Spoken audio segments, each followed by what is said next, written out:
Bells, Mavericks, Pipeline. If you're a surfer, you'll know these names as some of the most famous beaches in the world. You'll also know about the 1960s iconic surf movie The Endless Summer and the notion of scouring the globes for those waves. Now, Mother Nature didn't just create ripples in the ocean for surfers. She created mountains and valleys on the land for driving enthusiasts like us to stretch ribbons of tarmac across them. And I've come off the beaten track here in Romania to find two of the world's greatest driving roads. Now, Romania isn't the first place you think of as a destination for a driving holiday, particularly in Europe, with roads like the Stelvio Pass in Italy, the German Autobahns, and anywhere in the French Alps above the Côte d'Azur. But the former communist country, which borders the hotspot that is Ukraine, is full of surprises and rich in history. Heading out of the capital Bucharest, it is apparent that it is also a land of extreme contrasts, with remnants of its communist past still evident today, but also an old world charm where horses and carts are still used by many farmers out in the country. It is also home to the legend of Count Dracula, and we couldn't resist the detour to visit one of the castles allegedly occupied by Vlad the Impaler, the 15th century prince that inspired Bram Stoker's blood-sucking vampire.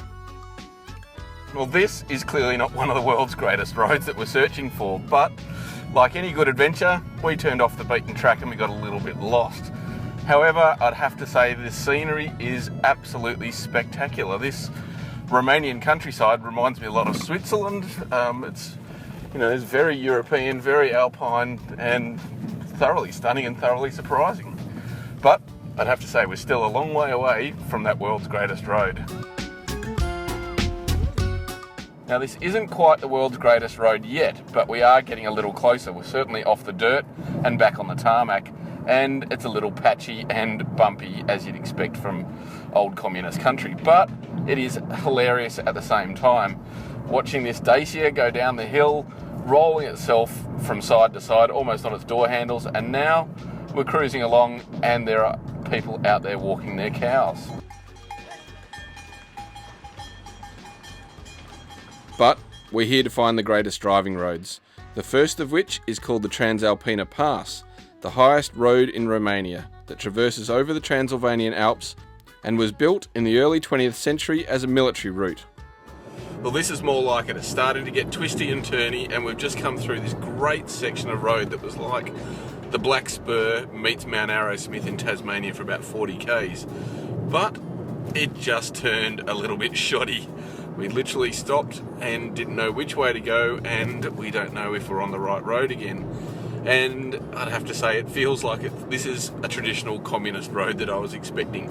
It's got potholes everywhere, there are bits missing, there are boulders on the side, but it still twists and turns and got that temptation to really go for it. But you just don't know what's going to come up in 10 feet in front of you, let alone 100 metres.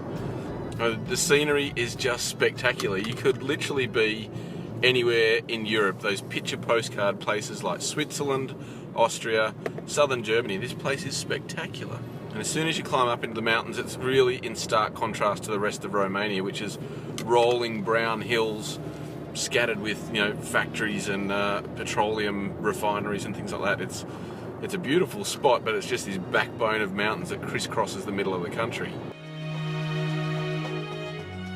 Well, we've made it. It's been a bit of an adventure to get here, but this is the Transalpina Pass, and I'd have to say it is magnificent.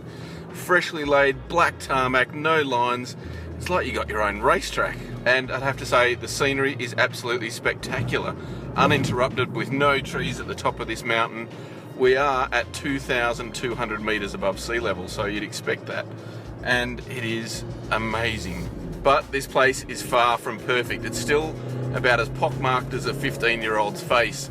And just when you get into a rhythm and think you're getting a really good stretch, suddenly there are just rivers of no tarmac in the middle of the road and some serious potholes like that. So you can't really get a full flow of it because you don't know just what is around the corner. Now, if they reckon this is one of the greatest roads in the world, apparently just an hour down the road is one that is even better. So let's head off the hill at the Transalpina Pass and head towards the Transfer Garrison Highway. And the next day we found it. and were absolutely gobsmacked.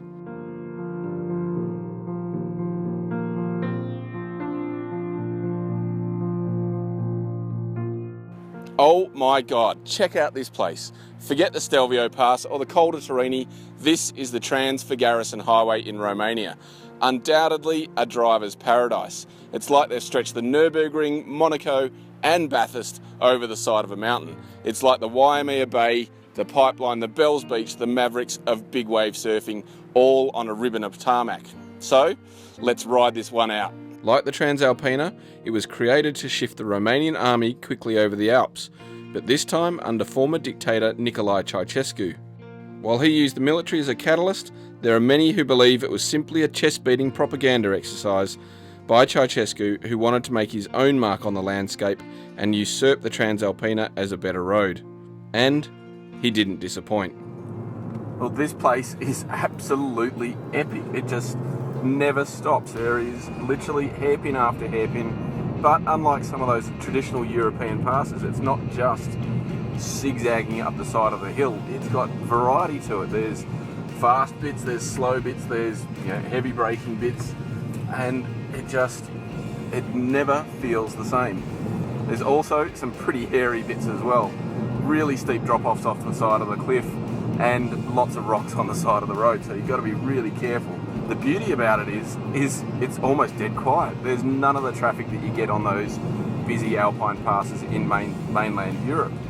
But this thing, you could just play on it all day. There's none of the cyclists that you have to dodge. There's very few other cars on the road, and it's just amazing. And our choice of car, well, it's just a Mazda 3 SP25. Front wheel drive, 6-speed manual, a really fun little car, and it's probably all you need for this road. It may not be a supercar, but this Mazda is a great little warm hatch. It's got 138 kilowatts of power, which is plenty to climb up these big hills. It doesn't seem to run out of breath, and it revs really nicely. The steering is also really well weighted, and there's plenty of grip from the chassis. The gearbox is nice and slick, and there's good feel and fade resistance from the brakes, which is something you definitely need coming down this hill. But it doesn't really matter what you drive, this place is spectacular.